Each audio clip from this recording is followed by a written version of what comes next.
Hey guys, Priestess here, and today I'll be giving you my Heraldic Beast deck for Legacy of the Duelist. Now please bear in mind, just like in the other decks, in Legacy not all the cards in real life are out, so I've had to make do with the best that's on the game. So with that out of the way, let's jump straight into it. With the 3 copies of Heraldic Beast Aberconway. Now in any Heraldic Beast deck, if you're running Aberconway, you either run 1, no, phrase that, you either run 3 or you run none. For its effect is, if it's in the graveyard, you get to banish another Aberconway in the grave. Then you get to add any Heraldic Beast from your grave to your hand. So you do need 2 in the grave, and just to use its effect often, you run 3. Believe it or not, Aberconway is a decent card. Then we have the 3 copies of Heraldic Beast Amber's Fiend. Oh, I believe it's called, I'm not sure. This card is literally what's made this deck good again. For you get to discard any Heraldic Beast from your hand, special summon it, instant level 4 out, and since your Heraldic Beast's effects normally activate in the grave, you've got your graveyard set up. Also, you can discard another Heraldic Beast to gain 800 attack. You don't really activate that effect very much, but it's still nice to have. Just because it kind of needs it in the deck for special summoning, I've got 1 Heraldic Beast Ale. It's a fair if you have 2 or more Heraldic Beasts, you get special summon it. You kind of use that effect, especially if you're going for if you're pushing for the win. But it's a Heraldic Beast, it's easy to search with Leo, and you get to you can discard it for Amber's Fiend. Only reason I only use AO, I don't really go into it that much, but it's still nice to have for a backdraw. And the 3 copies of Leo, this guy is fantastic if you combine him with Amber's Fiend. For if he is normal summoned, during the end phase he's destroyed, and whenever Leo hits the graveyard, you get to add 1 Heraldic Beast to your hand. So for Amber's Fiend, if you discard Leo to special summon it, Leo's effect activate, you get to add any Heraldic Beast to your hand. Because you didn't normal summon, you get to normal summon whichever Heraldic Beast you added. Then you can go straight into an Xyz play. It's just, can't say fairer than that, can you? And also Leo is basically the search card in this whole deck. 1 copy of Heraldic Beast Twin-Headed Eagle. Now there's multiple reasons why I've got this card in the deck. 1, it's a wind attribute, I'll go into that later. It's a Heraldic Beast, so you can discard it, and you for Amber's Fiend you can search it with Leo, the list goes on and on. And also for its effect does actually come in handy sometimes. For its effect, you get to banish Eagle from the grave, select 2 Heraldic Beasts in the grave, select 1 Xyz monster with no overlay units, attach it. So effect does come in, but you don't really use it. I have multiple reasons for it, and I'll come to that later. The 2 copies of Heraldic Beast Unicorn, the guy is beautiful in this deck. Reasons being, any Xyz psychic monster, which is basically the heraldic Xyzers, or all psychics, you banish Unicorn, instantly bring the Xyz monster that was in the graveyard back to the field. It works beautifully with Patriarch, but it also can be good with Heraldry Crest of Horror. If it's destroyed, you can just bring it back. So 2 copies of Unicorn, just to bring that consistency there. And that's it for the Heraldic Beasts, but we have 2 copies of Kage to Kage, just because I just want that extra summon, because it's not always guaranteed you can special, you have multiple ones so you can special summon, so it's nice to have, but you can also replace it if you wanted to with Photon Thrasher if you wanted to, or Goblin Burg or Tin Goldfish. I just choose Kage to Kage, it's what I run with. Then the 2 copies of Summoner Monk, as you've seen in the deck, we have loads of spell cards. So Summoner Monk just makes the deck quicker, and you can also search any one of the other monsters in the deck and just special summon it. Instant rank 4 play. And that's it for the monsters. Moving on to the magic cards, we have the 2 Advanced Heraldry Art. With just this 1 magic card, you can Xyz summon any Xyz monster pretty much we have, bar Heraldry Crest, by using 2 Heraldic Beasts in the grave. The only reason I run 2, and I've seen some people run 3 just makes the deck too cloggy. You don't mean 1, you hardly see it, 2, it's just a nice balance, especially because it's limited to Heraldic Beasts alone. Yes, we have a load, but there's no guarantee they can be in the grave. Particularly if you go up against banished decks or even masked heroes with Dark Claw. So that's why I like to run the 2. 2 copies of Burden of the Mighty. Multiple reasons why I love this card in this deck. It really puts people off guard. A lot of the Xyz monsters like Genome Heritage, Heraldry Crest of Horror for the Heraldic Beasts, they are anti-Xyz. However, Heraldic Beasts suck against anything that's not Xyz, and especially in this format there's loads like Pendulum, Fusion, Synchro, the lot. So by putting Burden in, it cripples monsters with levels, that's what all of them ones share, and this deck is easy to go into Ragnar Zero. I'll tell you the reasons why when we get to her. But Burden is good, and the reason why I want 2 is, again, the same as Advanced Heraldry Art, it just makes it more common against decks that don't use Xyzs. Burial from a Different Dimension, just kind of put this in recently, but it's very good just due to the fact you can select any of your banished cards, because that's what the Heraldic Beasts do, and bring them back to use them for a later date. For instance, you can combine it with Aberconway, because Aberconway you have to banish it to add a card. You just put Aberconway back in there, use its effect next turn. Or same with Unicorn, you can just bring back Unicorn in the grave, banish Unicorn again to get your Xyz back. So then you can still use the effects more. Foolish Barrier, just to set up your graveyard, especially if you send Leo. If you send Leo, it's a fatal trigger, you get to add a Heraldic Beast to your hand.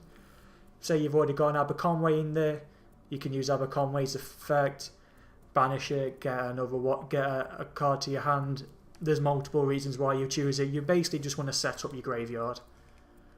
Right, the 3 copies of Heraldry Reborn. I love this card at 3 due to the wrong reason. It's a monster reborn only for the Heraldic Beasts. We have loads of them in the graveyard, we're going to special summon them back.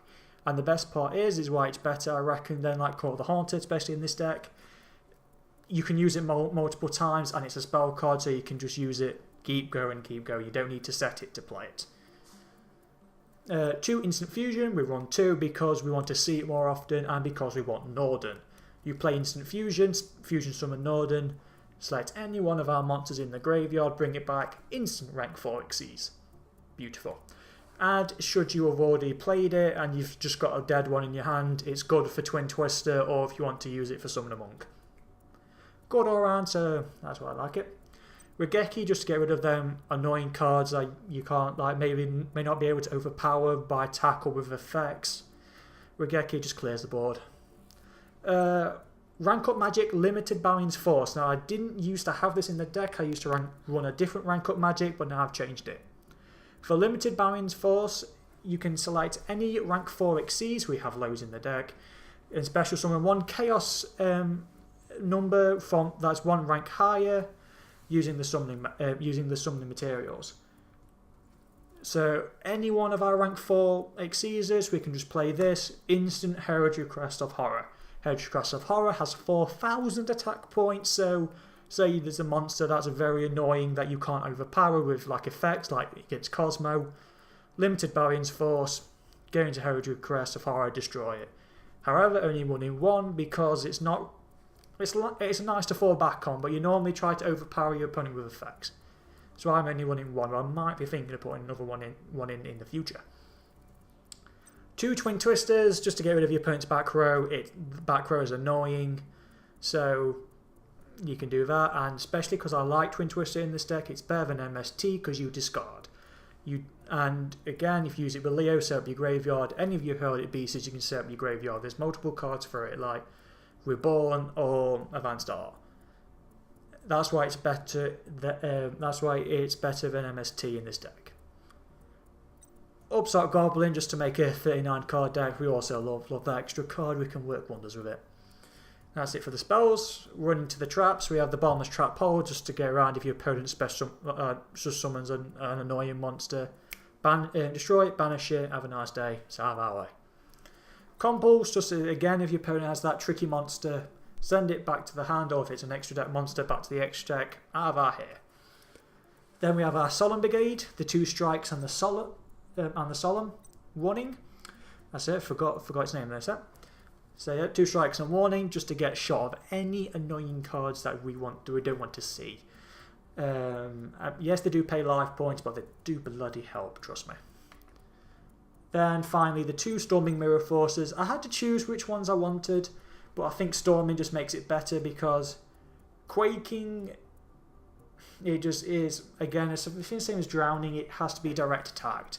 Storming Mirror Force is just literally if your opponent just declares an attack, it could be even on a monster. Returning back to the hand. Gone. Tight. And it also doesn't target, so it does work on them cards that say cannot be targeted by card effects, like mainly Cosmos. So it's good. And that's it for the deck, guys. Going into the extra deck, we have the 1 copy of Norden. Again, we're using with Instant Fusion. Like I said earlier, reason we use Norden. Special summon him. Any of our monsters we get to use to go into an instant Xyz play. So if we want to maybe grab that Leo, because then if Leo goes back to the grave, we get to add a card, or any one of our random ones just to go for the Xyz play. Cascal, he's one of the best rank 4s in the game. Just get a shot at that tricky monster or tricky card on the field, send it back to the deck, have a nice day. And also if you combine it with Twin-Headed Eagle, you can get Cascal's overlay units back to use for the next turn. And I'm happy with that. I cannot say this card for the life of me. D'Agusto Emerald, I believe it's called. I don't hold me to that. I can't pronounce the name. But you use 1 overlay unit. You get to target 3 cards in our graveyard, shuffle them back into the deck, and draw an extra card. So if we want to maybe send, I don't know, we may want to send our Ampler Stage or like Unicorn or any one of our cards, send it back to the deck. Then we can search them again with Leo in case we're running low, in case the deck is drawing out. It's the main reason I use it. I only use it for the later stages of the duel. Dark Rebellion Xyz Dragon. I love this card in this deck, especially if you combine it again with Eagle, because Dark Rebellion's effect, you can use it more than once per turn. I've done it multiple times against like people like Blue Eyes.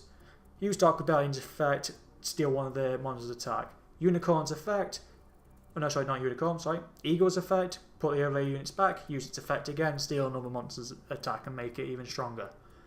Very good. Gaga Cowboy, just in case the 800 or less life points, if that they have, you can just deal 800 points of damage, boom. Lightning Chidori, this is what I mean with the wind monsters, is why I'm running Eagle a bit. You can only use wind monsters. We have 7 wind in the deck. It's very easy to summon. And when it is summoned, you get to target 1 set card, return it to the bottom of the deck.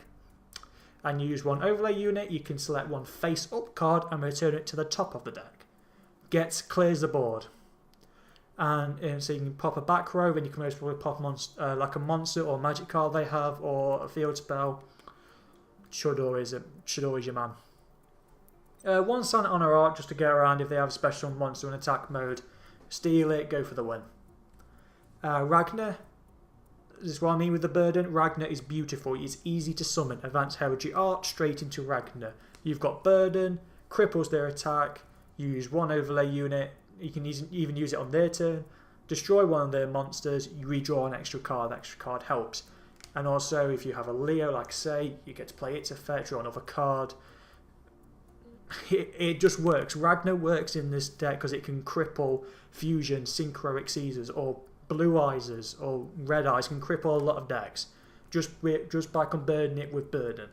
I love the card. It really does help. Right, Heraldry Patriarch. You normally want to go into this card maybe turn 1, turn 2. You want to get this card out as soon as possible. Its first effect you don't really use that much. It's once per chain, so you can use it twice in a turn. It's during either player's turn. If there are 2 or more monsters on the field with the same name, you can even do it on your own cards. You select one of them. All other copies other than that selected go to the grave. Beautiful. So if your opponent is trying to spam it with multiple cards, get a shot of them. Get a shot of most probably all of them. But you don't really use that effect much. The main reason why you use Patriarch is its second effect. For if Patriarch is sent to the grave, doesn't matter how. So even if your opponent solemns Patriarch, its second effect will still trigger. Which is, if it's sent to the graveyard, you get to select 2 Heraldic Beasts, send them to the grave. it sets up the graveyard perfectly, because if you send Leo, add a card. You can send Aberconway, send Aberconway for you in case you have another one in there. You can do the Aberconway play. If you want to send a Unicorn, you could banish Unicorn, bring Patriarch back. Should Patriarch be destroyed again, send another 2 cards. Patriarch is good in the deck, it sets it up beautifully. And my control has died, so I'm going to have to bear me a second. Here we go. So that's why I love Patriarch. Moving on to Heraldry Crest. I don't really use him that much. It's kind of, I used to run, like I said, a different rank up magic, so now it's just nice to have. It can negate all face-up Xyzes if we're going against Xyzes, and it can steal one of their effects. But it is nice for 2600 attack points. It's a nice beater. But yeah, you do need to use three level 4s. It's still easy in this deck. And also, because we're running Heraldry Crest of Horror, it's nice to have Heraldry Crest in the deck. And it's a psychic, so you can still use Unicorn's effect for it. The main card to go up against Xyzes, if we're battling them, Genome Heritage. Once per turn, doesn't have to use an effect. Doesn't have to use an overlay unit. Once per turn, you get to select one face-up Xyz monster your opponent controls. Their attack points become 0. Genome Heritage gains that monster's name and attack points and effect. Perfect card to go up against Xyzes. That's why we're running 2, just in case your opponent like solemns it or does anything with Genome Heritage. You can still use it. You can only use 2 Heraldic Beasts, not hard in this deck, especially with Art or Heraldry Reborn. But like I said, he's only good against Xyzes, so I only bring him out against Xyz plays. And finally, the one Heraldry Chaos number 69, Heraldry Crest of Horror. 4000 attack for a rank 5 card. That is beautiful. Its effect, when your opponent declares an attack, you can destroy all cards your opponent controls. So with Heraldry Heraldry Crest of Horror, they will not attack you, because if they do, they nuke their field. Like I say, you can bring it out with any of our psychic cards, so we have 5 cards to use for Heraldry Crest of Horror. But should you use the original Heraldry Crest, it gains a second effect where it can select one its face with Xyz, it gains that monster's attack, so it gets even stronger, and it gains that monster's effect. Very nice. But say only use it in case your opponent is using cards that are overpowered. Like Cosmos, they've got 3000 attack, most of them. They can't be targeted by card effects. Ugh. You can't use hardly any of our cards to beat it, so that's why we bring out Heraldry Crest of Horror. Boom, we can outbeat you with attack points. Beautiful. But that's it for the deck, guys. I will be showing you a few duels if you stay tuned. To see how the deck plays out, so you get to have a raw feel. If you feel like this video or this guide was helpful, please leave a like, and if you enjoy my videos, maybe subscribe to know when I make some more. And if you have any thoughts about how I can make this deck even better, please leave a comment or please message me and I will get back to you. I always do. But that's it for me, guys. Enjoy the duels, and I shall see you next time.